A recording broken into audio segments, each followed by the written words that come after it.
அஸ்ஸலாமு அலைக்கும். இன்றைக்கி நம்ம கிச்சனில் அடை தோசை ரெசிபி தான் நம்ம செய்ய போகிறோம். நம்ம சேனல் பார்க்குறவங்க மறக்காமல் ஒரு சப்ஸ்கிரைபர் பண்ணிவிட்டு வாங்க. இது எவ்வளோ ஈஸியாக டேஸ்டியாக செய்யலான்னு பார்க்கலாம். இதுக்கு வந்து நான் சாப்பாடு புழுங்கல் அரிசி 1 டம்ளர் எடுத்திருக்கேன். அதே டம்ளரில் 1/2 டம்ளர் பச்சரிசி, 1/2 டம்ளர் துவரம்பருப்பு, 1/2 டம்ளர் பாசிப்பருப்பு, 1/2 டம்ளர் உளுந்தம்பருப்பு, அதே டம்ளரில் 1/2 டம்ளர் கடலைப்பருப்பு எடுத்திருக்கேன். இப்போ எல்லா பருப்பு அரிசியும் கலந்து ஒன்றா கலந்து நல்லா 4 டைம் கழுவிக்கலாம். நல்லா கழுவி ஒரு 4 ஹவர் ஊற வச்சிடலாம்.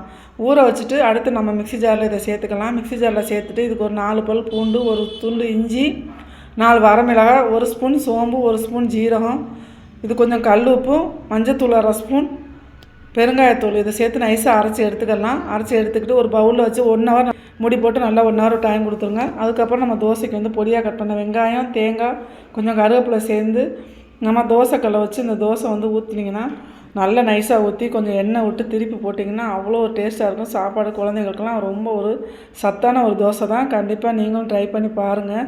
டேஸ்ட் வந்து சூப்பராக இருக்கும். இதுக்கு வந்து தேங்காய் சட்னி வச்சு கண்டிப்பாக ட்ரை பண்ணி பாருங்கள். மறக்காமல் எங்கள் சேனலை ஒரு லைக் பண்ணுங்கள்.